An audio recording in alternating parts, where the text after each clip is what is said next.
Okay, here we are, the last, after the autocross that I ran with the Insight. I noticed that the drivetrain seemed to have a lot of lash in it, so when you let out the clutch, there's clearly a lot of play in the rear motor mount. So this is the one that sits down under the car, and I filled this with window weld after I took out most of the OEM rubber, and the mounts on the sides seem okay, but this one, if you can see how much that moves when I just pull on it,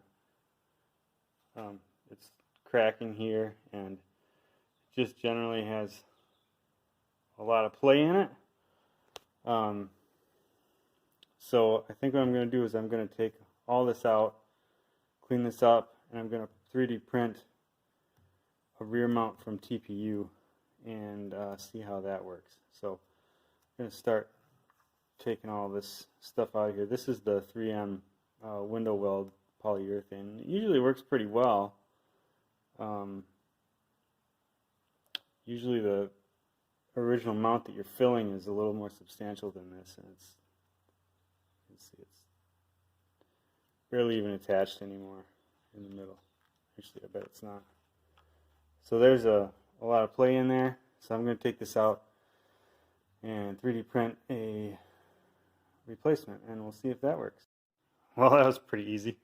About 30 seconds later, I've got that thing all drilled out of there. So I just took the drill to it. It looks like I had it. Let's see if I had it filled pretty well. Yeah, it looks like I had it filled fairly well. Like I said, I took most of the OEM rubber out of there first. Now I just got to get the rubber, or the urethane, off of the centerpiece and get this all cleaned up. Get this all cleaned up, and then I'll have I'll know what the dimension of this is. I'll know what the dimension of this is. I know what the width needs to be. I'll probably print it in 2 halves so it can just slide together, and it should be much stiffer than this. Right, so here you can see about how much I had left of the old mount. You know, it was like those pieces there.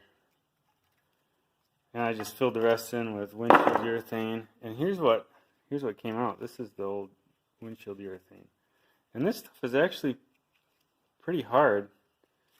I've had good luck with it in the past. So this is actually the urethane that I squeezed into that mount. And it's fairly hard. It's really thin in these parts that are flexing a lot. So I'm going to get this all cleaned up, and I think the torch is probably the next thing to use here.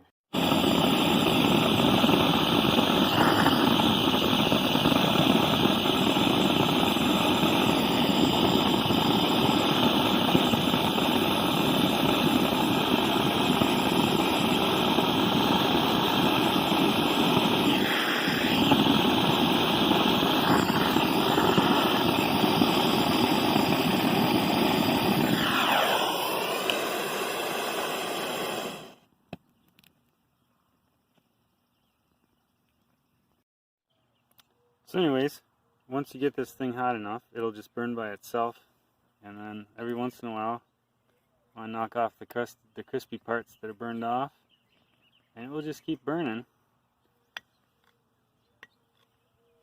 and burn all of that old rubber bushing out of there that's bonded to the metal inside the motor mount, and then you will be able to just use the wire brush one that's not. You can see that it's kind of shiny in there still. That means there's still rubber that needs to be burned out. So let it do that for a while. Let your screwdriver on fire here. And then, 10 minutes later, this will all be ready to chip out of there. Okay, the rubber is all removed from the inner sleeve, and outer mount. I think the outer mount could be done better, but maybe if I leave some of that in there, it will make it a little stickier so the new mount doesn't spin around in there quite so easy. So now I need to measure this up and figure out what I'm needing to 3D print, and then I'll show you what the model looks like, and then I'll show you what the print looks like, and we'll go from there.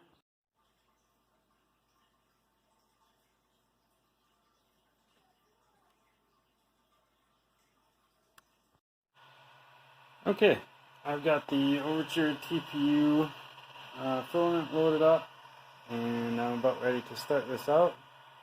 It's going to take, let's look here. It says it's going to take 1 day per side, so half a insert, and about a quarter of this roll of TPU. So this is going to cost me $10 for these inserts, I think, roughly. $5? $10. So I'll give you an update when I have something printed. It's going to be a couple days, but it'll be very quick for you. I'm 2 hours in. Here's what we have so far.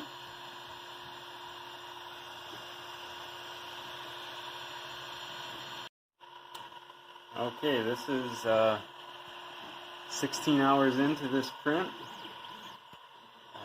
We're coming along here. I think I've got about 10 more hours left, so hopefully today I'll be able to test fit this thing. So this is one half. Each one takes a little, like 27 hours. So the first one screwed up about 3 hours into the print, so I'm hoping the same does not happen here.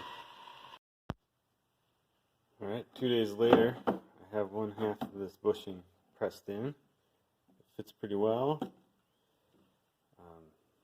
Need to get the other half in and see how stiff it is. I mean, it's a pretty stiff piece, so hopefully it'll work. Okay, that was pretty easy. I got it all pressed in, and I'm going to put it on the car and see how it works when I take it for a drive. Okay, so here we are in the dark with the mount installed. Hopefully you can see that a little bit. I'm about to put it back on the ground and take it for a test drive, see how it does. Alright, so let's talk about the motor mount insert, the 3D printed motor mount insert. I've had it in for about, go for a little drive here, I've had it in for about 150 miles so far. I noticed that I get a little more high frequency vibration than I did with the old one. Otherwise, it seems to be holding up great. A lot of the drivetrain latch that I talked about is all gone, and in general, it just drives really nice now. I don't have any issue with the bushing so far, so I'd call that a success. I looked under there, it's not coming apart, there's no issues so far. I've done a couple pretty good launches with it. It seems to be working fine for this light car, so I'd say the 3D printed motor mount is a thumbs up.